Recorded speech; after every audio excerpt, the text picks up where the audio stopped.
Good afternoon. I'm Angela Paiva, the Director of the International Cooperation Office at CCCI at the Catholic University of Rio de Janeiro, PUC-rio.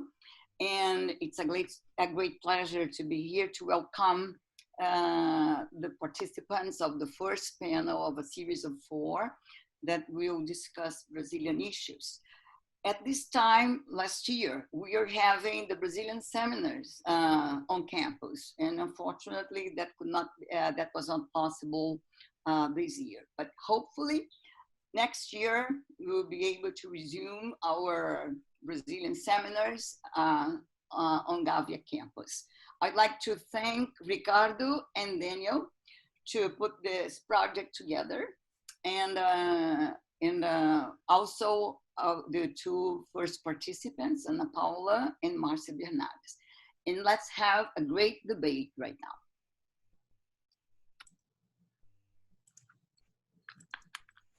Ricardo, that's you. Okay, so welcome you all to our first debate today that is called Social Inclusion in Brazil, Old and New Challenges.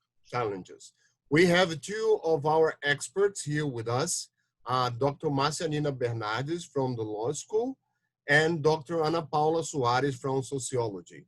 They're gonna be speaking through their points of view about the topic, and they will conduct a debate that will try to share ideas on the topic. So we hope you can enjoy it, and please send your questions through the chat.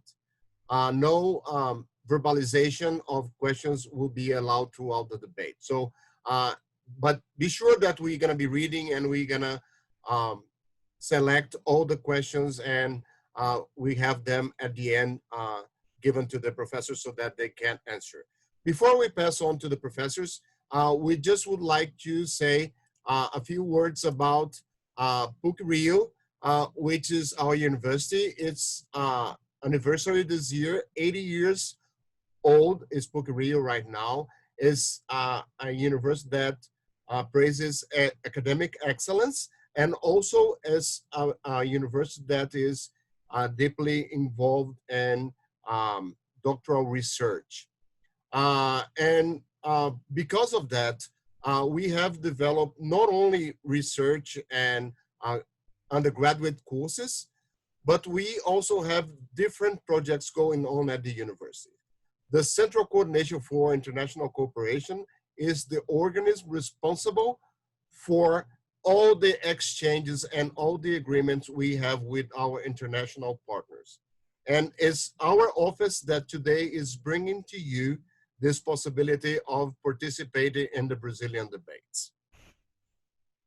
So Brazilian debates was an idea that we had to try to keep in contact with our partners, with students all over the world, so that they can have a glimpse about Brazil and about what's going on with us. So for 4 weeks, every Thursday at 3 p.m., we're gonna be here with experts in different areas talking about specific topics. So now we're gonna have Dr. Ana Paula and Dr. Marcia talking to you about about today's topic. So I hope you all enjoy this and have a good debate. Marcia, please.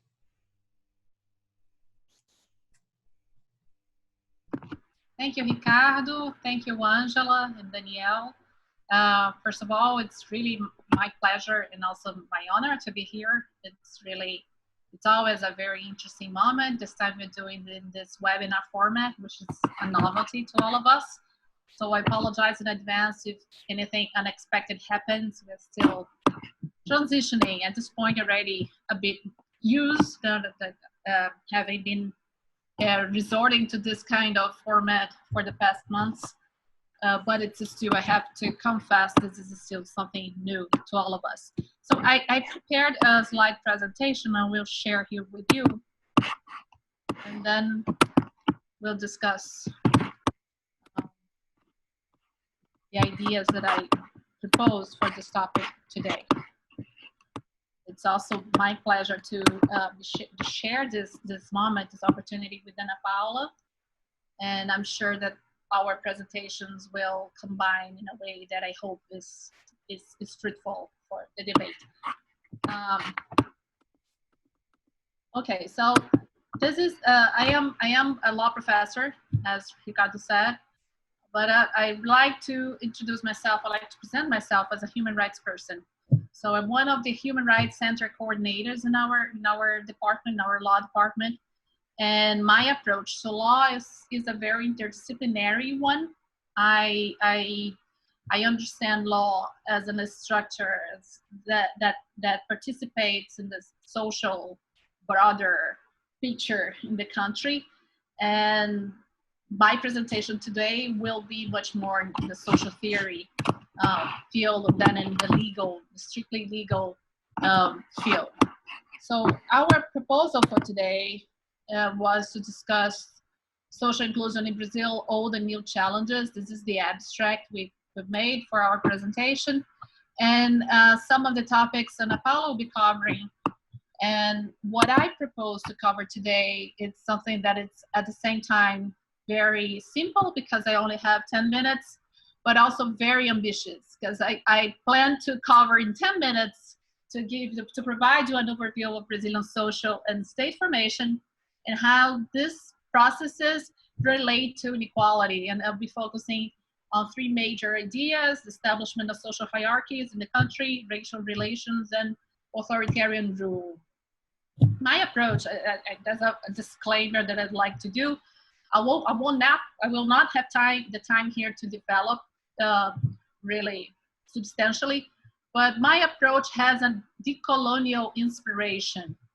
What I'd like to emphasize here is that I understand that the whole idea of modernity and modern state and state of law and rule of law, which is very intimately connected to the idea of capitalism as the modern economic way of organizing production, is intrinsically related, unavoidably related to coloniality and racism. So in this sense, what I'll be talking about Brazil is actually part of a broader world system, and is something that it's not entirely endogenous to the country. So I understand the processes we'll be discussing as something that is a feature, an inherent feature of modernity and coloniality as such, in a way that maybe central countries in the capitalist order do not feel this process as much, but in a way they are also constituted by all these ideas. Why am I saying this? Because I'll be referring to very ugly processes in our state formation. I'll be talking about very sad things about Brazil, but I also have assumptions related to the country's formation into our current situation that I will not touch today, but which for me are very important, especially when I'm talking to an international crowd. So despite all the things that I'll be discussing, it's important to remember that there are important democratic institutional developments in the country, especially since 1988, which is the year when we promulgated our democratic constitution, which is now in force. There is an important welfare infrastructure, and Paola will cover that in greater detail. So we have a very extensive, a very comprehensive labor rights system, which is much more comprehensive than in many countries in North America and also Europe. We do have an universal health system, which is something that few countries have, and other features too that I think are singular and important to highlight. Ana Paola will deal with that in detail. And we also have a very vibrant human rights movement and very vibrant human rights organizations. So that challenge all the things that I'll be covering today. But I will not refer to that. I'll be glad to say a few words if anyone is interested in the debate and the questions session, the Q&A session, if you like. So this is what I would like to very briefly talk about today. So the first idea is this, the idea of particularisms. This is a hard one in English, particularisms in the Brazilian political culture, which is an expression, it's a more general expression to relate to processes which somehow are said to be at the central of our social and political identity. Processes as such, nepotism, clientelism, and even corruption. So these ideas they date back to the early years of colony in the country, and some of our most important sociologists have dealt with this idea in different ways. So here I'd just like to very briefly mention two of these great Brazilian sociologists. One is Sérgio Buarque de Holanda, the other one is Raimundo Faurus, and they both resort to concepts which relate to the idea of particularisms. Sérgio Buarque de Holanda talks about personalism, and Raimundo Faurus talks about patrimonialism. These are two Weberian ideas, Max Weber's ideas, that they have appropriated in their own way. The idea, and they all somehow in different ways point to this very, very common and widely shared understanding that elites in sociological understanding, that elites in Brazil rule the country as if they own the country, as if the public realm and public goods belong to them or their property. So the idea of personalism is a concept used to describe this kind of sociability where a loyalty is something that you owe to a person due to its either family characteristics or its charismatic characteristics, but it's the idea that you are loyal to a person and not to universal principles or universal values. So the metaphor, the idea, the symbol for this idea is the patriarch who rules the country in the same way that he rules the family.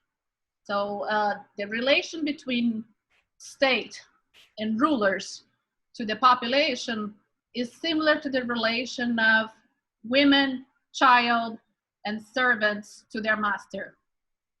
The other idea, and I have to be very brief, I apologize. The other idea is Paula's patrimonialism, which is also a concept that has a Weberian inspiration. The idea of patrimonialism in Raimundo Faurus is a bit different from how it was used in Max Weber's, and it relates to this very special and somewhat idiosyncratic relation between oligarchies in the country and a central government. So at the same way that we do have a lot of local oligarchies, which are highly influential, very important in different regions of the country, they relate to the central government in a very solid way. So at the same time, we have a strong central government, and we also have strong local oligarchies. And there's kind of orchestrated alternance between those elites, oligarchies in power. So in a way that it's very fixed, that Paulo compares to a caste system. So they take turns in ruling the country, but this competition is not really a true competition, political competition, in the sense that they all belong to the same system. So it has to do with the whole idea of status quo in Max Weber's, and I won't be able to develop that either. I apologize, but I'll be happy to go back in the Q&A session. So another feature, which is absolutely definitive of how we relate socially and politically in the country's racism. So I'm sure that at this point, I'm assuming that at this point, everybody has heard of institutional and structural racism. We are living this George Floyd's uprisings in different parts of the United States, but also in the world, and this discussion is now hot on the agenda, and I think this is fortunate. But the idea is that institutional and structural racism is so strong in Brazil, because it's a country that was forged on slavery. It's a country where economy has been dependent on slavery for several centuries, actually. And also, even after slavery was abolished, it was still there was no other political economic system that truly was put in place. So no, we'll cover that. We still relied on expropriation of these people, like non-white people, colored people. It's an expression we don't use in Brazil. We still exploit them as a way of organizing our economy. So this structural racism, institutional racism in Brazil are so strong and so definitive of how we built the whole country, institutions, and our sociability, that there is a dehumanizing process, which is really intense. A dehumanization process that allows for some, I'm now resorting to Judith Butler's expression, allows for some ungrievable lives, that people who are not perceived as true human beings, whose deaths are not really grievable, and who can just disappear and die under police brutality or due to COVID-19 lack of institutional policies. They are completely dispensable. The existence of those two kind of humanities, I mean, a humanity and a non-humanity, in the country, makes this whole idea of universality of human rights very, very problematic in the country. So I believe that it's much more appropriate to talk about selectivity instead of universality of human rights, in a way that some people are perceived to be humans and therefore they have rights and others are not. And the other idea that I will refer to today, the other process, is actually just to mention it because I also think it's completely necessary to understand the current situation we're going through in the country with our current president and all sorts of developments that have been put in place after he was elected. So it's this idea of transition from authoritarian rule to democracy and maybe back to authoritarian rule. So Brazil was under a civilian military dictatorship from 64 to 85. And then after 85, we began our transition process, which is also very singular if compared to other countries who have been under authoritarian rule. And the singularities, I believe, are responsible for some of the problems we're facing today. And I will go back to that. Not sure how am I doing with the time, Ricardo? How much more time do I have? You have 3 more minutes. Wow, so I really have to rush. Okay, so concerning the racial relations, I think it's important to deconstruct a very strong idea that Brazil is a racial democracy. So this is still very strong in the country. A lot of people in the country refuse the idea that we have racism, and they claim that in Brazil, racial relations are much more harmonic and peaceful because we have a lot of mixed race, a large mixed race population. Mostly, this is the most important idea. But there were a few things that contributed to the construction of this idea that this is a racial democracy. One is this physical separation between privileged classes and non-privileged classes. Physical separation, that occurred right after the abolition of slavery. And there was no policy to integrate this population in the economy and in the state. And this led to several processes in which they were segregated physically, but not formally. So the inexistence of a formal segregation system in the country, one that was similar to the Jim Crow's laws in the United States, for instance, also contributes to the idea that there was no such a thing here in the country, that here in Brazil we have a different way of dealing with race, and one that is much more positive. And also the transition from slavery to domestic work, which is something that is very visible nowadays with COVID-19 and people having to practice isolation and social distancing. And Brazilian bourgeois had to do domestic chores for the first time in their lives, and that is maybe an opportunity for us to review the slavery traits of this relation between employers and domestic employees in the country, which are highly exploited too. There was a civilian military dictatorship in the country which started in 1964 with military tanks on the streets, a true military coup. There were several changes in the legal order, which I won't be able to mention here. They are referred to as institutional acts, and throughout a few years, the first years of the dictatorship, they completely changed the legal order, despite the fact that they formally maintained the same constitution, the pre-coup constitution. And these institutional acts established a censorship, they suspended civil rights, they closed for some time, a short time, relatively short time, the parliament. They established a bipartisan structure in which even the oppositional party was highly monitored. Lots of people tortured, lots of people sent into exile, so there was no true opposition, formal opposition in the country.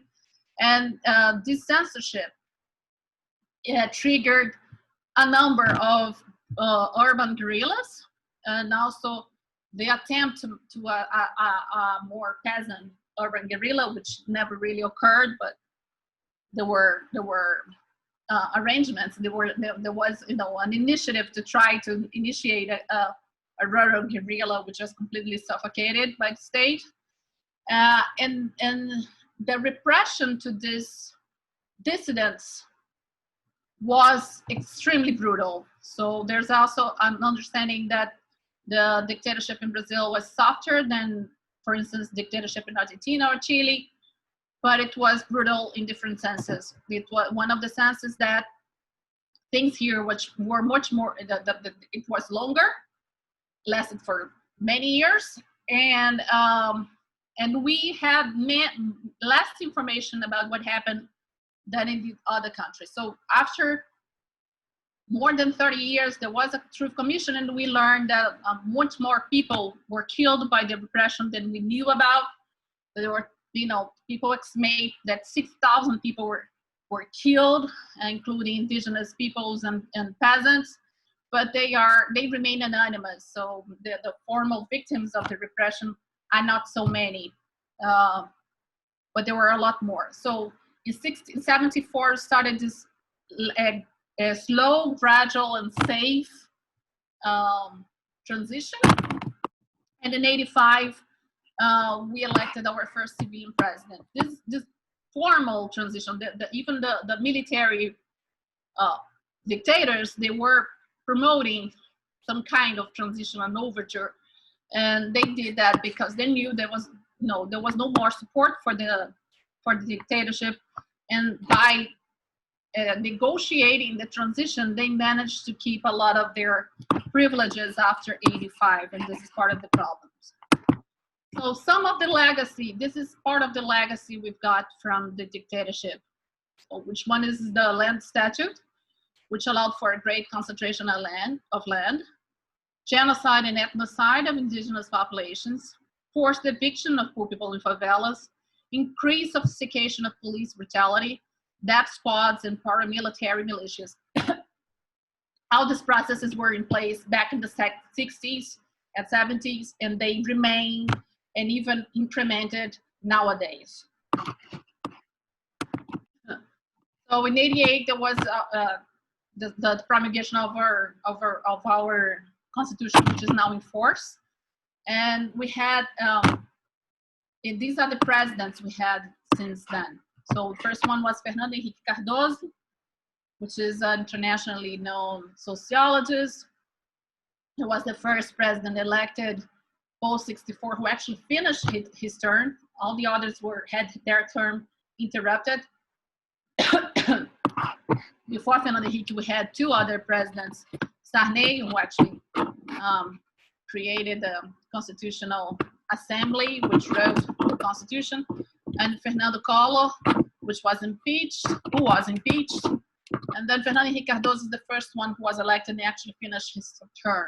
He served for 2 terms. Same thing with Luiz Inácio Lula da Silva, who was a famous union leader who founded the Workers' Party, PT, and managed to win the election in 2003 and remained in office for 2 terms. And then he elected his successor, Dilma Rousseff,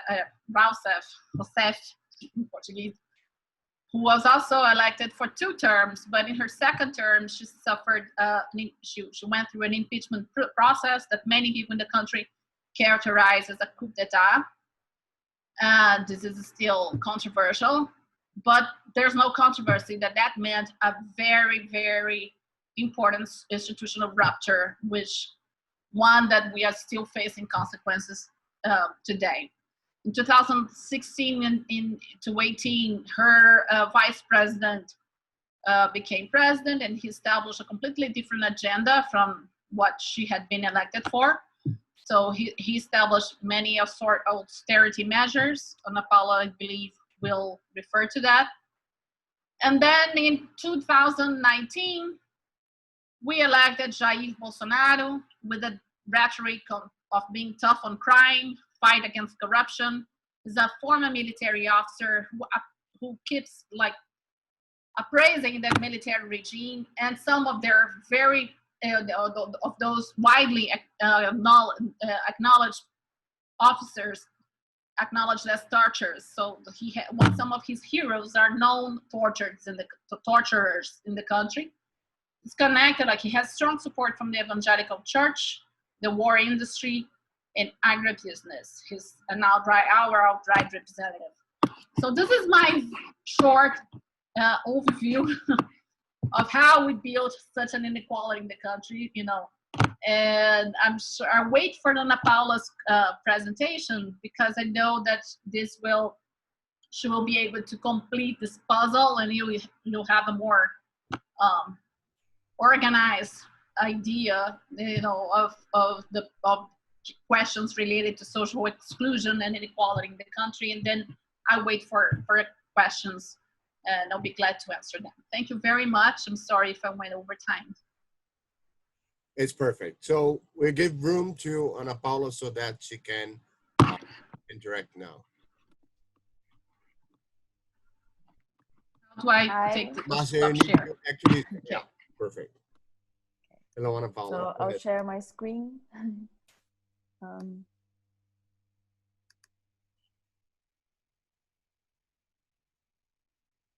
Can you see my screen? Yes. Okay. So, first of all, I'd like to thank CCCI for promoting this very interesting event. I am glad with this opportunity of being here with you today, especially sharing this presentation with Marcia as well. And well, it was really a great initiative to promote the seminars. I'm Professor Ana Paula from the Department of Social Sciences, and I specialize in urban sociology and sociology of education, and have been teaching courses to international students since 2015, and proudly taking part in Brazilian seminars since its inception. So I'll start my presentation commenting briefly on Professor Bernardi's brilliant talk. If my effort today is to expose a little bit what was done in terms of tackling the problem of social exclusion and inequality in Brazil, her presentation did a very thorough, though short, job in presenting the roots of these problems, the problems of social exclusion in Brazil. From the difficulty to establish the roots of a rational and impersonal state institutions, and she mentioned and Sérgio Buarque and Paola, and they deal with the subjects, to the specificities of our race relations that are deeply connected to our colonial past and the processes of integration of the former enslaved citizens. Well, all of these aspects, they contribute to the formation of a society with deep authoritarian traits, which led to a long period of dictatorship and marked our violent and non-republic police deeply. So at the same time, as Professor Bernardes highlights, our vibrant civil society was responsible for remarkable advances and structural changes in Brazilian legislation and state in general. So this is somehow the focus of my presentation. So which efforts were undertaken to deal with social, economic, and political problems inherited from this very specific history? And what was the role of social movement in these advances? Like what our civil society was able to do in terms of pressing the state to create institutions of social protection. Now, moving specifically to my presentation, I'd like to start by questioning of what is social inclusion and how can we achieve it? So, knowing that there is an extensive debate about the concept of social inclusion, I'll present a widely accepted definition which states that social inclusion is a process by which societies combat poverty and social exclusion. Of course, we have then to define poverty and exclusion, which is not simple actually. But I'll use the definition by Atkinson and Marley, which are specialists in this field, and they say that social exclusion is the involuntary exclusion of individuals and groups from society's political, economic, and societal processes, which prevents their full participation in the society in which they live. Poverty is defined as the lack of economic resources, and so defined is an important cause of social inclusion in as much as the lack of those resources prevents participation. So in response to these questions that you're seeing here in my screen, many of you may have thought about policies involving access to, for example, healthcare and education. And you would be absolutely right. So healthcare and mainly education are fundamental for us to achieve social inclusion. Cash transfer and basic income programs usually cross our minds as well. So, and also it's important to think now, more recently, there are stronger debate about affirmative action and their role in also promoting social inclusion. And this is something also that we're going to discuss today. So today I'll briefly present and what was endeavored throughout Brazilian Republican history to tackle social exclusion and poverty. So before our current constitution, the one that Marcia already mentioned it, we had few and sparse social policies. Welfare states ideals pervasive in Europe and in the States after the Second World War, they were virtually absent in Brazil before. Even when there was a hint of attention to the poor, there was little or no accountability. So during the First Republic, policies for social inclusion were actually absent. The conflicts that emerged from this poor and unequal society were controlled with the employment of violent policing tactics. So police violence in Brazil is nothing new. It marks our whole Republican history. Initiatives of social security, they actually emerged thanks to workers' actions in the format of mutual assistance funds. From 1930 to 1960, with Vargas and Juscelino Kubitschek, we've seen the first glimpse of social rights, notably through laws and institutions that benefited only the urban working class, not the people that lived in rural areas, which was a big problem. Noteworthy is also the emergence of pension institutes. In the early 60s, we had the enactment of the Organic Social Welfare Law, which unified social security for all private workers. So in terms of promoting social justice, it's also important to mention the basic reforms proposed during the government of João Goulart, which were seen by conservative sectors of society as a left-wing threat. It's worth mentioning as well that the 1950s and the first half of the 1960s were marked by a persistent trend of diminishing inequality, a tendency that was reversed during the military dictatorship. Actually, we now call civil military dictatorship, as Professor Bernardes mentioned before. During this period, we've had a concentration of income, wealth, and power, and the economic growth happened without redistribution. The social security system started provided some medical assistance to the formerly employed, and there was some sort of coverage to the extremely poor, but those were actually patchy programs with precarious facility and minimal payments. We also seen a process of declining minimum wages during this process.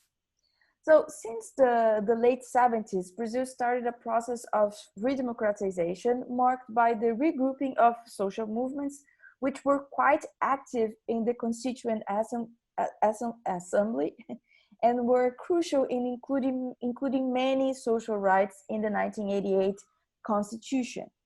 The Articles 194 to 2003 created those social rights based on universality, social security, and citizenship.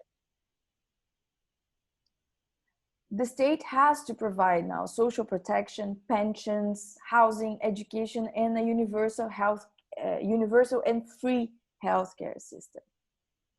So to discuss the policies implemented since the enactment of our current constitution, I'll divide them into three fields: income transfers, such as Bolsa Familia, education, and healthcare, starting with conditional cash transfers then. So conditional cash transfers were first implemented in a larger scale during Fernando Henrique Cardoso's presidency. These transfers consisted of small payments to the extremely poor or highly vulnerable households. And in this slide here, you can see some of the programs implemented during Cardoso's presidency. And I'd like to highlight here Bolsa Escola, which was a huge base for Bolsa Familia. Lula and his successor, Dilma Rousseff, promoted improvements in the structure of the conditional cash transfers. Former CCT programs were merged under the label Programa Bolsa Familia in 2003. In these slides here, you can see the values of Bolsa Familia and conditionalities. So maybe as important as the cash transfers themselves is the database created to support the cash transfer programs. This Cadastro Único, the CAD Único, provide a unique and necessary knowledge about poverty and allows for a better design of public policies in Brazil. Before that, we didn't have a good picture of what poverty looked like. We didn't know poverty very well, and this allowed for a way better design for our public policies, especially those related to tackling the problem of social exclusion and extreme poverty. Nowadays, around 14 million Brazilian families are recipients of Bolsa Familia, and less than 0.5% of Brazil's GDP is spent on PBF. So it's a very cheap program, so to speak. Evaluations conducted over the years by national and international experts have found effective targeting of low-income groups, positive effects on reducing poverty and inequality, and improvements in education and health outcomes. So not only it tackled poverty, especially extreme poverty, but Bolsa Familia was also very instrumental to improve healthcare and education in Brazil. Now moving to education and progress in this area, we have to mention that since the 1940s, there were systematic governmental efforts to improve education in Brazil. But it's important to highlight that only the 1988 Constitution made elementary and middle school mandatory and free for all children in Brazil. We see here in this graphic that in 1950, the illiteracy rate in Brazil was of 50%. Now it affects less than 10% of Brazilians. It's also worth mentioning that the illiteracy rate for people between 15 and 19, or the younger generation, is around just 1%. So it's fair to say that we are close to eliminating the problem of illiteracy in Brazil. There was also a clear process of universalization of access to primary education, especially since the mid-90s, as we can see here in this graphic. And also we had significant improvements in the quality of it. A study made by the researchers of Centro das Metrópoles shows evolutions in the quality of primary education based on school attendance, age grade distortion, and marks in standardized national tests. The results can be visualized in these maps here. So in the map on the left, you see the situation in 2006, and here you see the situation in 2014. So the blue or purple regions are the ones with better results, and then we can see that we had significant improvements in these areas.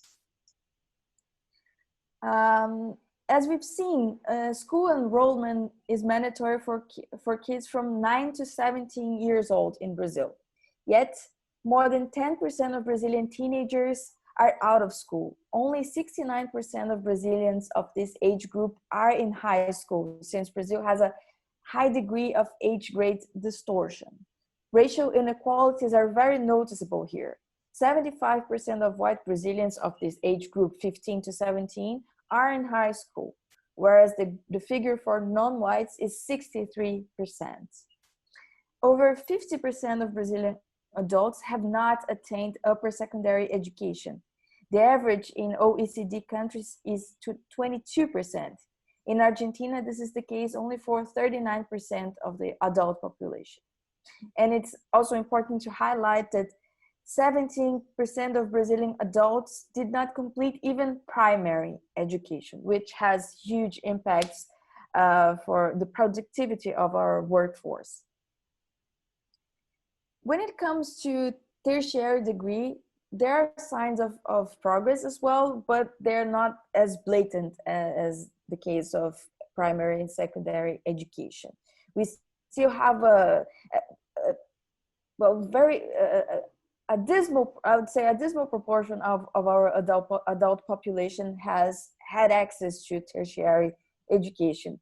However, we had a considerable increase in tertiary attainment among the younger generation, from 11% in 2008 to 21% in 2018. Sorry. Moving now to healthcare. We can say that although coverage was increasing since the 1970s, as I mentioned before, the establishment of a unified healthcare system, we call the SUS, the Sistema Único de Saúde, was nothing less than a revolution.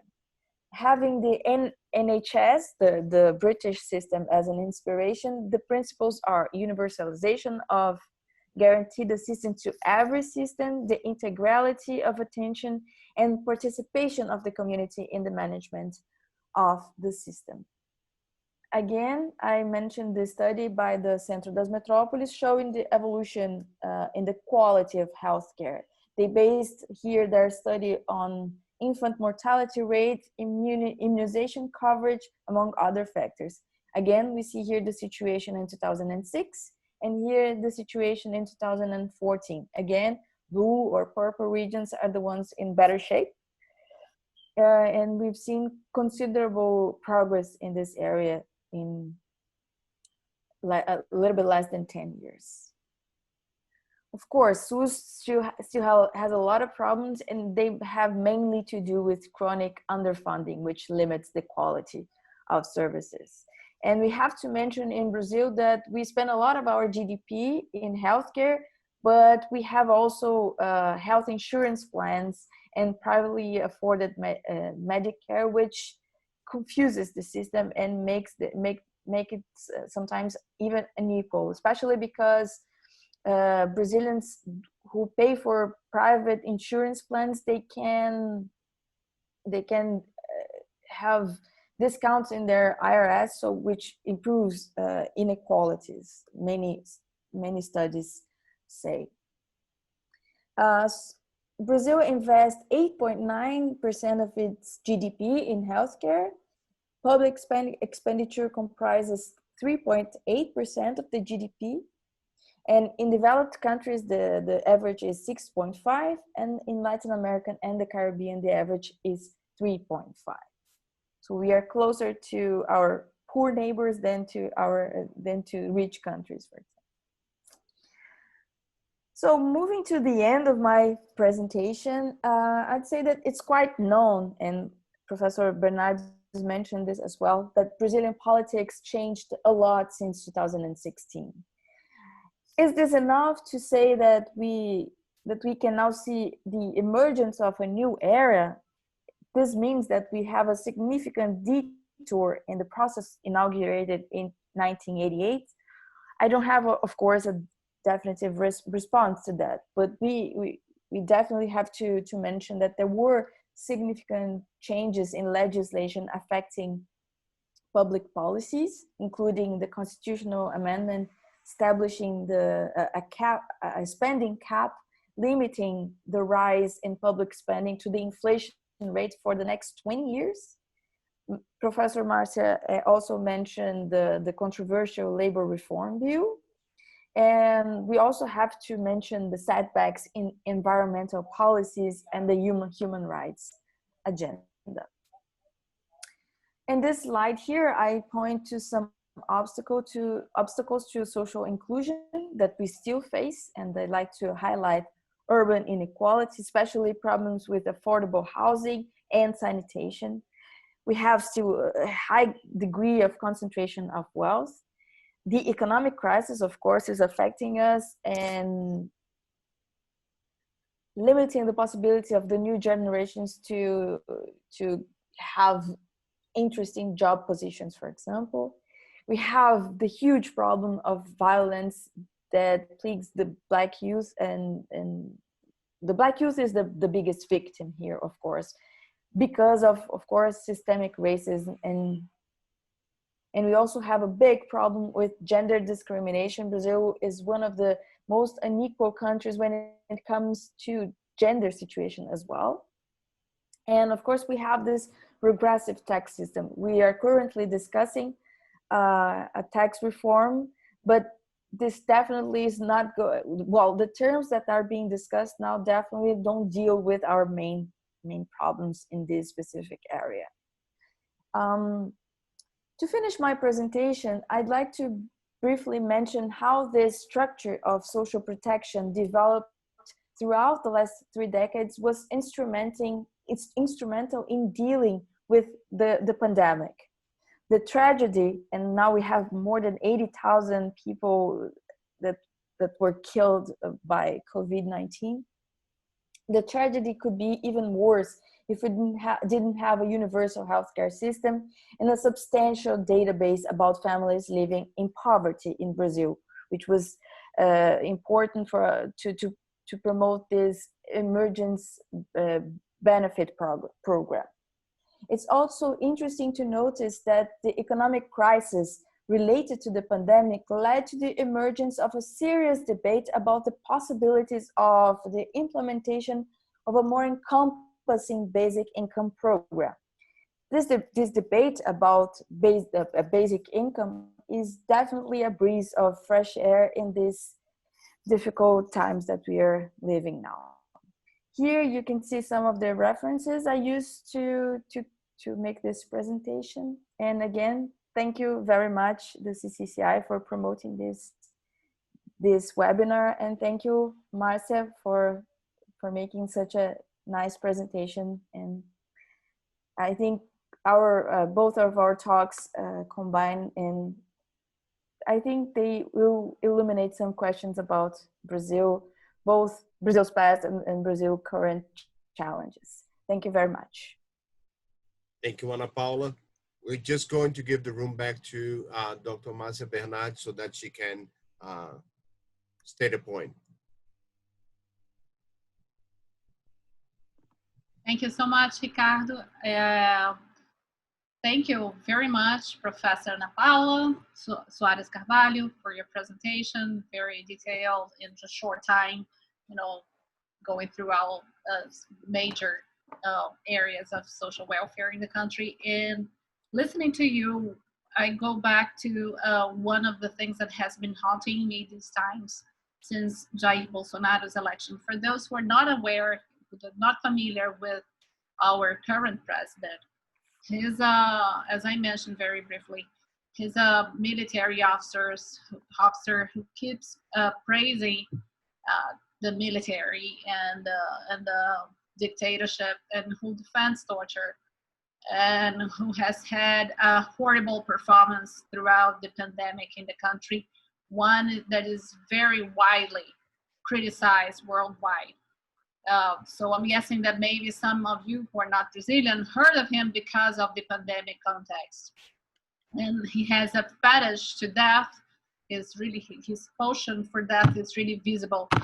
And his election was not out of the blue, was not something that happened, and we did not see it coming, but nevertheless, it was a surprise, I could never expect, like not only me, but many could never expect that he was going to be elected like 6 months before the election, because really he has been an aberration since, he has been a congressman for decades, and we all knew how completely surreal he was and his agenda was.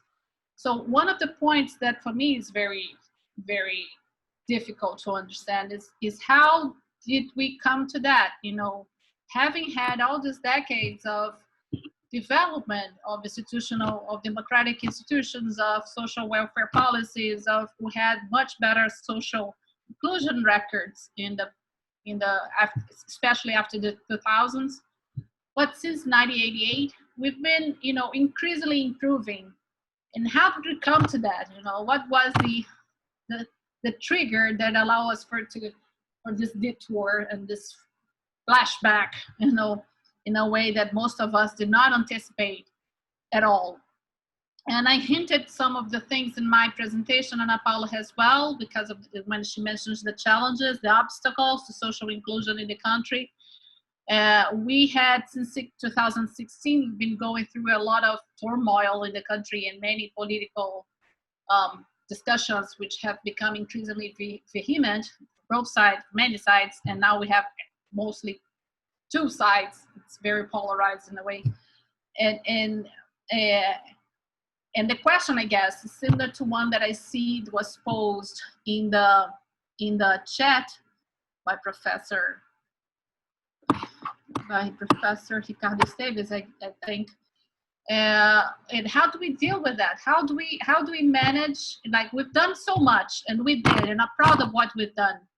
We've done so much, but then at some point it seems that it was so easy to destroy all we've done and to go back to a situation that I believe my generation believed was very securely, safely overcome. How do we deal with that? No, it's not a matter. Is it just a matter of social policies? What's lacking? How do we break this cycle, this vicious cycle? In one of the questions that I would like to pose to Professor Ana Paula as well is also, because I think that our social policies, social inclusion policies, did not improve our political culture substantially. This is something that we have evidence now after Jair Bolsonaro's election, but it also did not improve our social welfare in a way that relating specifically to criminality and to this kind of like trust in the public space and public people. Like people are still afraid of the public. They are afraid because it's violent, because there's criminality, and people are afraid because we do not trust politicians at all. So how do we break with that? It's a very unfair question to make, because it's very hard to answer that. And my short answer to that, trying to reply also to Professor Ricardo Esteves, is the idea that I believe racism is our major challenge in the country. I believe that I agree with decolonial thinkers that understand how the racist dynamics allow us to perceive a major part of humanity as less than humans, and allow us to naturalize policies which are completely unhuman. And how do we break with this racist cycle? This is another question. And I also have some ideas related to that, but I'll leave it to the discussion. Thank you so much.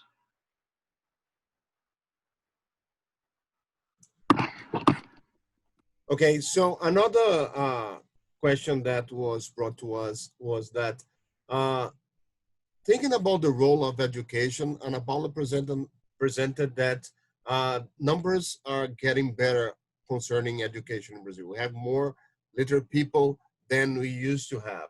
So do you think that this improvement in education will make us head to a better social moment in Brazilian society, or is just an aspect and won't play a major role?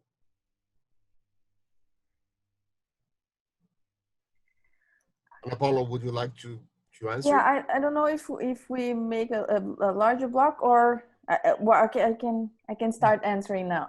Okay, go ahead. So I'll start with a brief comment on what Marcia said and what Professor Ricardo said, and then I'll move to this more specific question. So how did we get to this point? I think is the biggest question, especially of our generation, mine and Marcia's generation. We grew up in a Brazil that everything seemed to be on the right track. We were overcoming extreme poverty. We were establishing the roots of a stable democracy. And all of a sudden, since 2014, we've seen setbacks in all of these progresses. I'd say that there's an interesting book organized by by Professor Marta Hetty, which analyzes the progresses in all social aspects in the last 50 years, based on many data, basically on censuses that were performed throughout the last 50 years. And we can see that Brazil improved basically on all areas. And then I asked myself, for example, thinking about 2013, why were people so angry? Since things are just improving, like all those generations that were on the streets in 2013 have seen the country improve. But again, I think Marcia has an interesting point in say, well, we are still afraid of the public. We don't believe in politics, and we haven't learned to believe in politics. And talking about afraid of public and afraid of public sphere and afraid of our cities, I think that the conditions in middle and big cities in Brazil, they haven't improved a lot, in the sense of an improvement in the everyday life. And violence plays a huge role, I think, in this sense. And also the lack of improvement in basic things such as public transportation. The everyday life of an average Brazil is still very difficult. They are afraid of being mugged. They spend 2 to 3 hours in public transportation. They pay a lot of money to live in big cities. So I think a big part of our democratic problems have to do with the everyday problems that Brazilians face. Their everyday needs were met by politicians. Of course, things improved, but life in big cities and middle-sized cities is still very hard. And of course, I have also to mention, and this is a little bit of common sense, but I think it's important to mention that we don't have such a good program of citizenship education, both in schools and even in universities. We don't discuss politics thoroughly enough. I think we had to improve education in this sense. Now, for example, we've seen this huge debate about COVID-19, the medicines, the research, and we see, for example, that many of our doctors, for example, they don't have a solid scientific formation, and this is crazy, right? And I think this is an aspect that also leads to a lack of a sense of Republican debate and democratic debate, not knowing about the basics of science. So moving then to discussion about education. I think improvements in education will bring a lot of changes for Brazilian society, and I think they did already.